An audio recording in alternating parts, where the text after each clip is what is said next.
Assalamualaikum warahmatullahi wabarakatuh. Kami dari kelompok 10 akan mempresentasikan hasil penelitian kami yang berjudul Literasi Keuangan dan Bias Perilaku Investor Individu. Literasi keuangan dan bias perilaku merupakan faktor penting yang mempengaruhi pengambilan keputusan investasi investor individu. Tujuan penelitian ini yaitu untuk mengidentifikasi hubungan literasi keuangan dan bias perilaku, overconfidence, representativeness, dan illusion of control yang dapat mengakibatkan perilaku irasional dalam pengambilan keputusan investasi. Populasi dalam penelitian ini yaitu investor individu yang berada di Pulau Jawa. Sampel pada penelitian ini yaitu berdasarkan metode purposive sampling diperoleh sampel sebanyak 83 responden melalui kuesioner. Data yang diperoleh yaitu melewati uji validitas, uji reliabilitas, uji asumsi klasik, dan analisis regresi berganda untuk menguji hipotesis. Kesimpulannya, literasi keuangan berpengaruh negatif terhadap bias perilaku. Artinya, semakin meningkat literasi keuangan, maka investor individu semakin objektif dalam mengambil keputusan investasi dan akan mengurangi bias perilaku. Pendahuluan, keputusan investasi merupakan kebijakan individual dalam memilih alternatif penanaman modal yang dilakukan investor dengan harapan meraih keuntungan di masa depan. Paradika Sari dan Isbanah 2018. Perkembangan dunia investasi yang semakin cepat menjadikan peran literasi keuangan sangat penting. Literasi keuangan adalah sesuatu yang diperlukan oleh setiap orang agar mampu menerapkan skala prioritas dalam mengelola keuangannya, karena dengan literasi keuangan yang baik, mereka akan mampu mengelola kondisi keuangan bisnisnya dengan baik dan juga benar.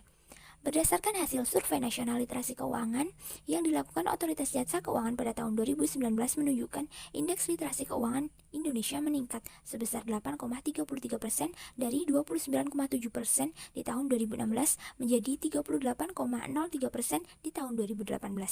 Indeks inklusi keuangan juga meningkat dari 67,8% di tahun 2016 menjadi 76,9% di tahun 2019. Otoritas Jasa Keuangan 2019. Namun, indeks inklusi keuangan Indonesia sebesar 76% masih terbilang rendah apabila dibandingkan dengan negara ASEAN, seperti Thailand sebesar 82%, Malaysia sebesar 85%, dan Singapura sebesar 86%. Alika 2020. Oleh sebab itu, literasi keuangan perlu ditingkatkan dengan harapan masyarakat dapat lebih bijak dalam pengambilan keputusan investasi. Dalam pengembangan industri pasar modal di Indonesia, Bursa Efek Indonesia senantiasa memberikan pengetahuan keuangan ke arah yang lebih baik yang bertujuan untuk meningkatkan jumlah investor aktif di pasar modal. Pada masa pandemi COVID-19, pasar modal di Indonesia mengalami peningkatan jumlah penanam modal perorangan atau Single Investor Identification atau SID. Menurut data Kustodian Sentral Efek Indonesia, per 19 November 2020 tercatat ada penambahan akun investor baru sebesar 417.366 SID dan terdapat 42,6% atau 1,50 juta investor saham dari 3,53 juta investor di Bursa Efek Indonesia. Utami 2020. Jumlah ini terus meningkat hingga Februari 2021 menjadi 4,5 juta SID. Data tersebut menunjukkan peningkatan aktivitas investasi pasar modal di Indonesia. Aktivitas investasi sangat erat kaitannya dengan pengambilan keputusan investasi, sehingga memotivasi peneliti untuk meneliti faktor-faktor pengaruh keputusan investasi yang dilakukan investor seperti hubungan literasi keuangan dengan bias perilaku. Bias perilaku didefinisikan sebagai perilaku keuangan yang memasukkan unsur emosi dan kesalahan kognitif dalam pengambilan dan pelaksanaan keputusan sehingga sering mendorong terjadinya perilaku menyimpang investor. Ising 2007. Investor dengan tingkat literasi tinggi lebih menyukai penggunaan publikasi keuangan, sedangkan investor dengan tingkat literasi rendah menyampaikan lebih banyak nasihat dari keluarga dan teman. Hal tersebut dikarenakan investor menunjukkan overconfidence sehingga tidak mampu mengambil keputusan yang tepat. Hayat dan Anwar 2016. Terdapat dua kategori besar bias perilaku yang menghasilkan penelitian tidak rasional, yaitu bias emosional dan bias kognitif. Dalam memahami perilaku investor yang sebenarnya, sangat penting untuk dilakukan analisis terkait bias perilaku dan literasi keuangan. Hal ini ditunjukkan oleh penelitian yang menyimpulkan bahwa literasi keuangan dan bias perilaku mempengaruhi perilaku investor.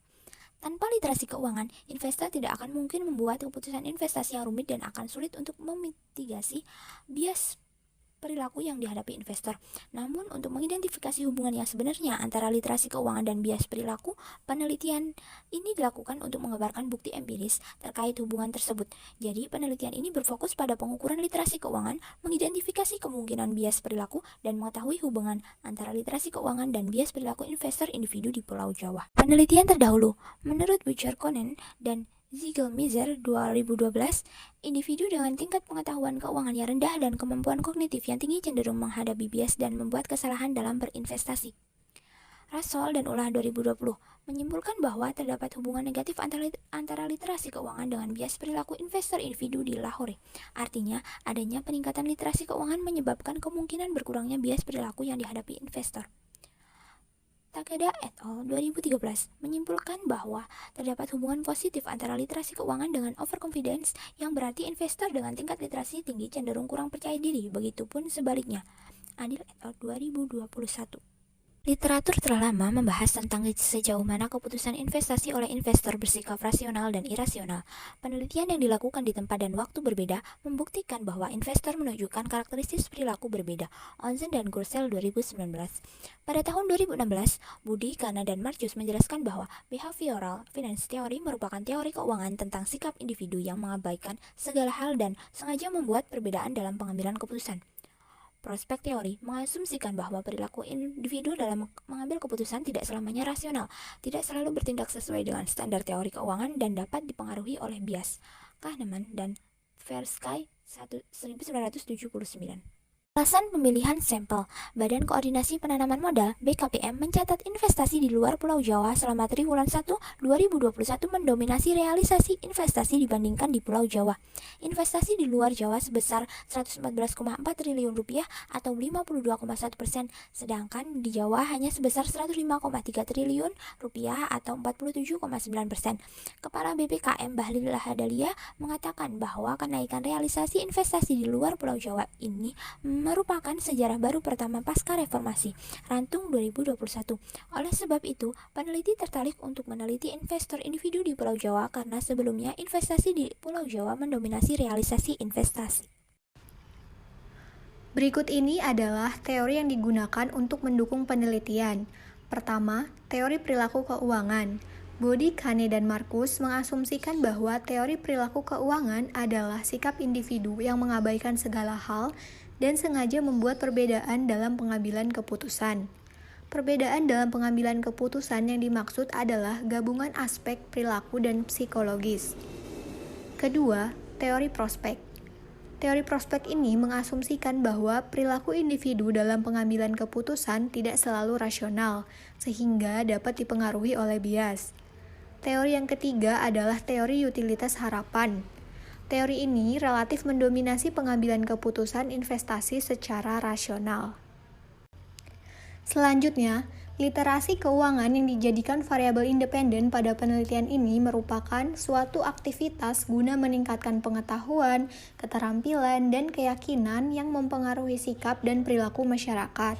Sedangkan bias perilaku yang dijadikan variabel dependen didefinisikan sebagai perilaku keuangan yang memasukkan unsur emosi dan kesalahan kognitif dalam pengambilan dan pelaksanaan keputusan. Bias perilaku yang digunakan pada penelitian ini adalah overconfidence, representativeness, dan illusion of control. Overconfidence ini diartikan sebagai keyakinan investor bahwa keputusan mereka lebih baik. Sedangkan representativeness merupakan bias kognitif di mana investor cenderung menggunakan pengalaman masa lalu dan didasari kondisi psikologisnya dalam melakukan investasi. Berikutnya, illusion of control merupakan keandalan di mana individu cenderung percaya bahwa dirinya dapat mengendalikan dan mempengaruhi sebuah hasil, padahal kenyataannya tidak. Pengembangan hipotesis. Hipotesis utama pada penelitian ini adalah literasi keuangan berpengaruh negatif terhadap bias perilaku investor individu, yang artinya apabila ada peningkatan literasi keuangan, maka akan menyebabkan bias yang dihadapi oleh investor berkurang. Dilihat dari kerangka berpikir penelitian, maka literasi keuangan dijadikan sebagai variabel independen dan bias perilaku dijadikan sebagai variabel dependen. Metodologi. Metode penelitian yang digunakan pada penelitian ini adalah metode penelitian kuantitatif dengan menggunakan pendekatan kausal untuk membuktikan hubungan sebab akibat melalui pengaruh yang timbul antara variabel dependen dengan independen. Sumber data menggunakan data primer karena akan memberikan data yang lebih akurat dan real time. Kemudian populasi yang digunakan pada penelitian ini adalah investor individu di Pulau Jawa dengan jumlah sampel sebanyak 83 responden. Teknik pengambilan sampel menggunakan purposive sampling, di mana ada karakteristik tertentu, yaitu investor individu yang berada di Pulau Jawa. Teknik pengambilan data menggunakan metode survei dengan instrumen kuesioner yang disebarkan kepada responden secara online melalui media aplikasi WhatsApp Group. Dalam kuesioner ini terdapat 3 bagian struktur. Bagian pertama, mengumpulkan informasi demografis responden sebagai variabel kontrol, meliputi jenis kelamin, usia, status pernikahan, pendidikan terakhir, pekerjaan, pendapatan, investasi yang disukai, dan lama investasi. Bagian kedua berfokus pada variabel independen, yaitu literasi keuangan, dengan menggunakan 12 item pernyataan seputar money management 4 item, saving 2 item, investment 3 item, time value of money 1 item, credit and debt management 1 item, insurance 1 item. Pengukuran kuesioner dengan 5 poin menggunakan skala Likert. Bagian ketiga berfokus pada variabel dependent, yaitu bias perilaku investor individu dalam keputusan berinvestasi. Bias perilaku yang digunakan dalam penelitian ini adalah overconfidence, kemudian representativeness, dan illusion of control. Pengukuran overconfidence dilakukan dengan proposisi diskrit, di mana subjek disarankan untuk menjawab serangkaian pertanyaan dan menyatakan keyakinan mereka untuk setiap pertanyaan bahwa jawaban mereka benar. Kuesioner variabel overconfidence terdiri dari 5 item pertanyaan dengan jawaban benar atau salah menggunakan acuan US Financial Capability. Kemudian, responden diperintahkan untuk menyatakan tingkat keyakinan mereka terhadap jawaban yang diberikan dengan menggunakan skala Likert. Overconfidence menggunakan 2 proksi untuk robustness test. Proksi pertama menggunakan skor bias yang dihitung berdasarkan selisih antara tingkat kepercayaan dikurangi proporsi jawaban benar. Skor bias yang positif menunjukkan responden terlalu percaya diri. Skor bias yang negatif menunjukkan responden yang kurang percaya diri, dan skor bias 0 menunjukkan responden yang dikalibrasi netral. Proksi kedua menggunakan variabel dummy, di mana bernilai 1 apabila skor positif dan bernilai 0 apabila tidak.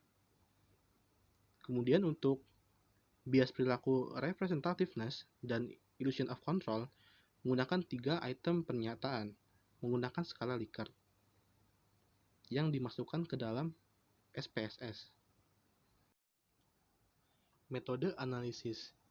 Yang pertama menggunakan uji validitas dan uji reliabilitas. Sebuah instrumen dikatakan valid apabila dapat mengukur atau menunjukkan nilai dari variabel yang akan diukur.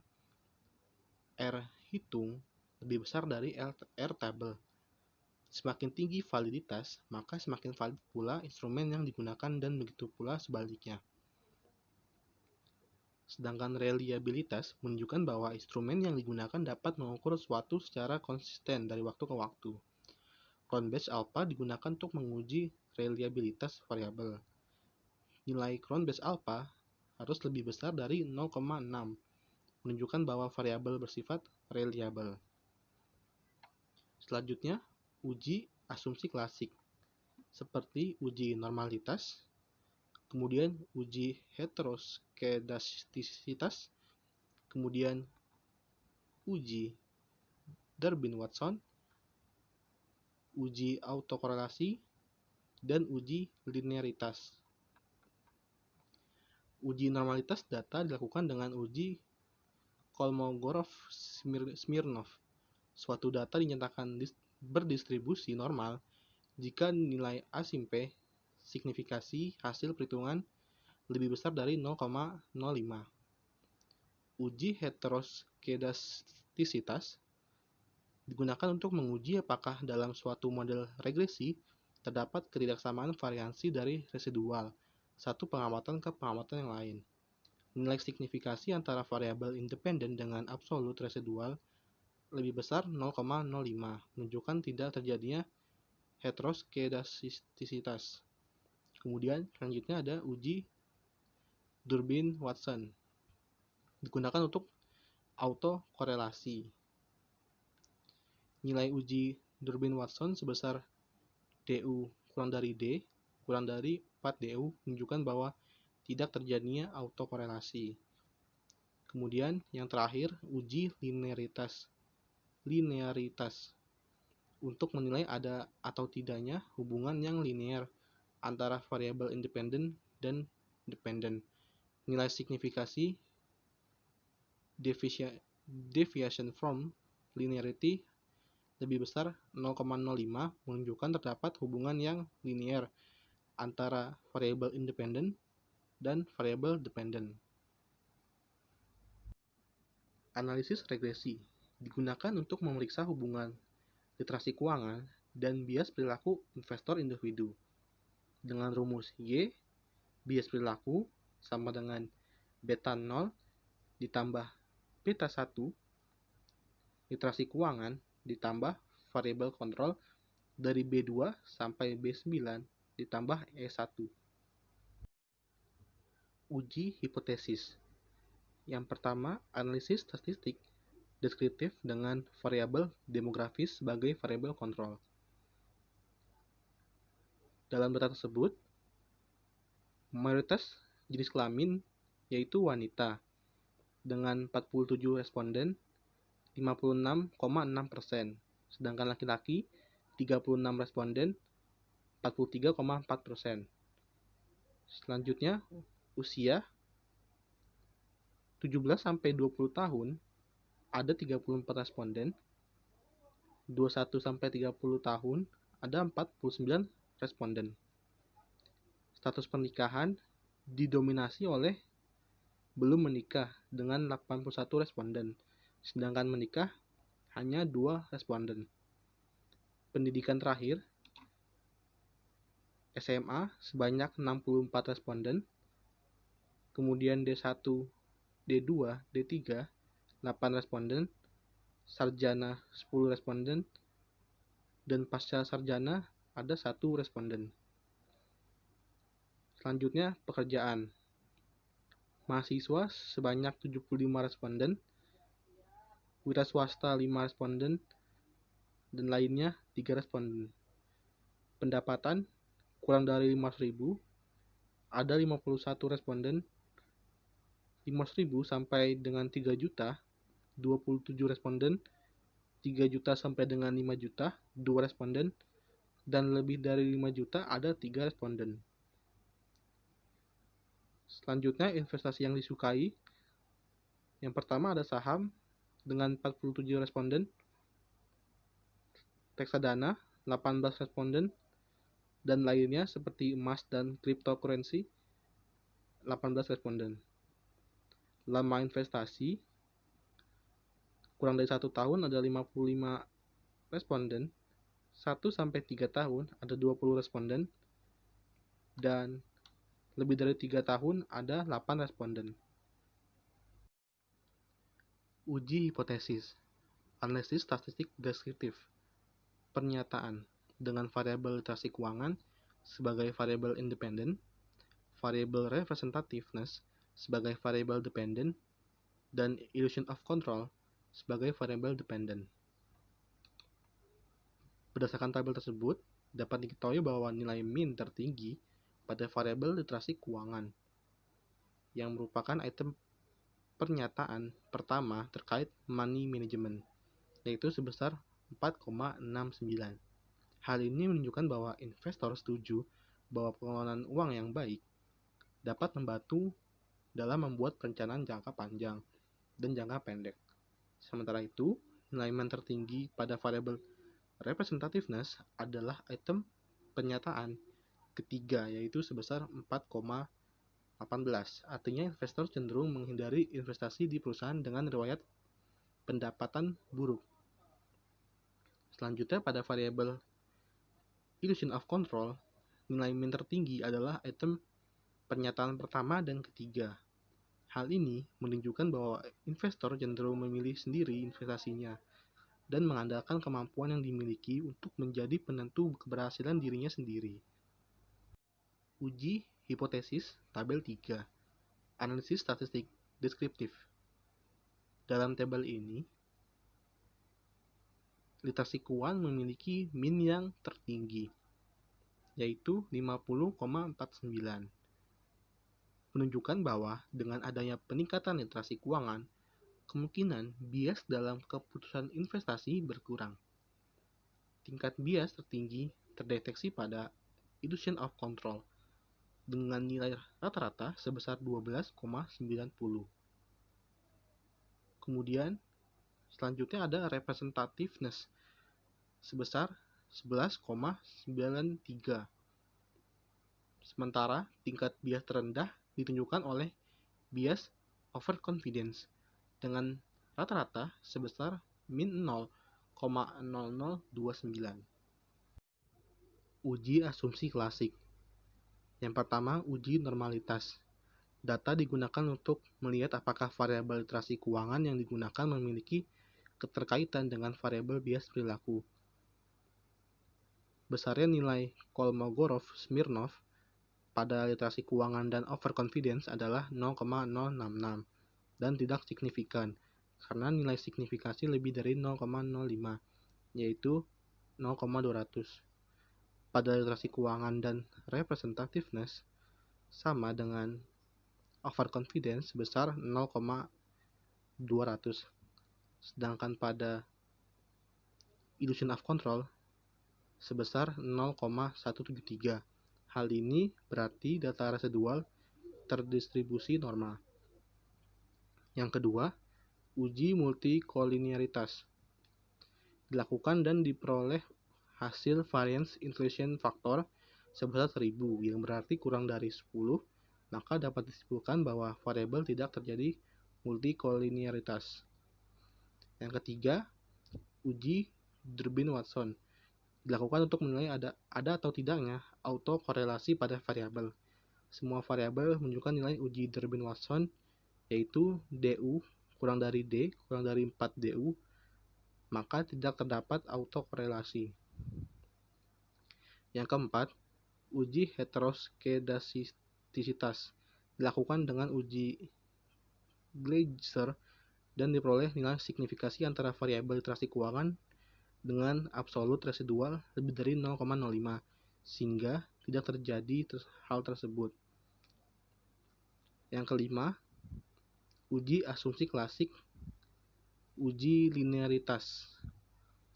Nilai signifikasi deviation from linearity variabel keuangan dan variabel bias perilaku lebih besar dari 0,05 sehingga terdapat hubungan yang linear antara variabel literasi keuangan dan variabel bias perilaku seperti overconfidence, representativeness, dan illusion of control. Selanjutnya adalah uji hipotesis. Pertama, dilakukan analisis regresi linier dengan variabel overconfidence sebagai variabel dependent. Uji one-way ANOVA telah dilakukan dan dihasilkan signifikansi sebesar 0,289 yang lebih besar dari 0,05. Maka dapat disimpulkan bahwa variabel demografi dan literasi keuangan secara simultan tidak berpengaruh pada bias perilaku. Pada tabel 4, diketahui nilai koefisien regresi literasi keuangan sebesar minus 0,005. Artinya, arah pengaruh literasi keuangan terhadap overconfidence adalah negatif. Selain itu, nilai signifikansi literasi keuangan sebesar 0,442 lebih besar dari 0,05 dan nilai T hitung sebesar minus 0,772 kurang dari T-table sebesar 1,989, sehingga literasi keuangan tidak berpengaruh terhadap overconfidence secara parsial. Artinya, investor individu yang memiliki literasi keuangan yang baik dapat mengatasi bias overconfidence. Robustness test telah dilakukan pada variabel overconfidence dengan menggunakan proxy dummy, di mana bernilai 1 apabila skor positif dan bernilai 0 apabila tidak. Menurut USP, robustness test merupakan salah satu langkah dalam validasi metode yang dilakukan untuk menjamin bahwa metode analisis akurat. Pada tabel 5, terlihat bahwa nilai signifikansi literasi keuangan sebesar 0,344 yang lebih besar dari 0,05 dan nilai T hitung sebesar 0,953 lebih kecil dari T table, sehingga literasi keuangan tidak berpengaruh terhadap overconfidence secara parsial. Artinya, pada robustness test, terjadi kesamaan hasil penelitian, yaitu investor individu yang memiliki literasi keuangan yang baik dapat mengatasi bias overconfidence-nya. Selanjutnya, pada tabel 6 dengan representativeness sebagai variabel dependent, diketahui bahwa nilai koefisien regresi literasi keuangan sebesar 0,163. Artinya, literasi keuangan berpengaruh positif terhadap bias representativeness. Berdasarkan nilai signifikansi literasi keuangan, diperoleh nilai sebesar 0,001 yang kurang dari 0,05, sehingga literasi keuangan memberikan pengaruh pada representativeness. Secara parsial, nilai T hitung sebesar 3,385 lebih besar dari nilai T table.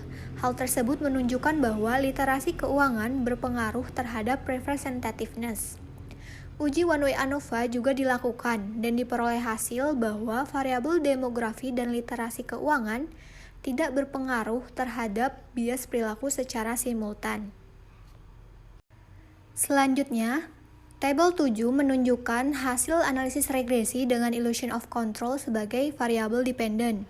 Diketahui nilai koefisien regresi literasi keuangan sebesar 0,108, yang artinya literasi keuangan berpengaruh positif terhadap bias illusion of control. Berdasarkan nilai signifikansi literasi keuangan, diperoleh nilai sebesar 0,018, yang lebih kecil dari 0,05, sehingga literasi keuangan memberikan pengaruh pada illusion of control. Secara parsial, nilai T hitung sebesar 2,41 lebih besar dari T table. Hal ini menunjukkan bahwa literasi keuangan berpengaruh terhadap bias illusion of control. Uji one-way ANOVA juga dilakukan dan diperoleh hasil bahwa variabel demografi dan literasi keuangan tidak berpengaruh terhadap bias perilaku secara simultan. Dari uji hipotesis yang telah dilakukan, dihasilkan model persamaan regresi seperti yang terlihat. Dari persamaan regresi tersebut, pertama, dapat dijelaskan bahwa apabila variabel literasi keuangan dan variabel demografis sebesar 0, maka variabel bias overconfidence sebesar 0,872. Lalu, apabila terdapat kenaikan satu satuan variabel literasi keuangan, maka overconfidence akan berkurang sebesar 0,005, sehingga arah hubungan pada literasi keuangan dan overconfidence ini adalah negatif. Yang kedua, apabila variabel literasi keuangan dan variabel demografis sebesar 0, maka variabel bias representativeness sebesar 1,814. Lalu, apabila terdapat kenaikan satu satuan variabel literasi keuangan, maka representativeness akan meningkat sebesar 0,163, sehingga arah hubungan pada literasi keuangan dan representativeness ini adalah positif. Yang ketiga adalah apabila variabel literasi keuangan dan variabel demografis sebesar 0, maka variabel bias illusion of control sebesar 6,514. Lalu, apabila terdapat kenaikan satu satuan variabel literasi keuangan, maka illusion of control akan meningkat sebesar 0,108, yang artinya arah hubungan pada literasi keuangan dan bias illusion of control ini adalah positif. Lanjut pada diskusi. Variabel kontrol memiliki peran penting dalam analisis regresi, maka kami mencari tahu dampak variabel demografis pada bias perilaku. Berdasarkan hasil F-hitung dan tingkat signifikansi, variabel demografis ini tidak signifikan terhadap variabel overconfidence, representativeness, dan illusion of control investor individu di Pulau Jawa. Artinya, variabel demografi tidak menjadi batasan karena investor individu ini memiliki bias yang akan mempengaruhi perilakunya dan sulit menghindar dari bias tersebut. Hal ini sesuai dengan teori prospek, yaitu perilaku individu dalam mengambil keputusan itu tidak selamanya rasional dan dapat dipengaruhi oleh bias. Hasil penelitian ini pun sejalan dengan penelitian Natalia pada tahun 2021 yang menyatakan bahwa faktor demografi tidak mempengaruhi bias perilaku, yaitu overconfidence pada investor saham. Pada penelitian ini ditemukan bahwa rata-rata literasi keuangan responden pria sebesar 50,58, lebih besar dari responden wanita sebesar 50,43. Selain itu, responden pria juga memiliki rata-rata bias perilaku yang lebih besar daripada wanita. Berdasarkan usia, rata-rata literasi keuangan dan bias perilaku paling tinggi dihasilkan oleh responden berusia 21-30 tahun. Analisis regresi telah dilakukan untuk masing-masing bias perilaku. Analisis regresi dan robustness test menunjukkan bahwa adanya hubungan negatif antara literasi keuangan dan overconfidence. Artinya, investor individu yang memiliki literasi keuangan yang baik dapat mengatasi bias overconfidence. Hal ini sesuai dengan Theory of Planned Behavior oleh Azen yang menyatakan bahwa manusia merupakan makhluk rasional dalam menggunakan informasi yang tersedia. Namun, literasi keuangan berpengaruh positif terhadap representativeness dan illusion of control. Artinya, adanya peningkatan literasi keuangan menyebabkan kemungkinan peningkatan bias representativeness dan illusion of control yang dihadapi investor dalam mengambil keputusan investasi. Hipotesis utama diterima dan dinyatakan bahwa literasi keuangan berpengaruh negatif terhadap bias perilaku, yaitu semakin meningkat literasi keuangan, maka investor semakin objektif dalam mengambil keputusan investasi dan tidak bias.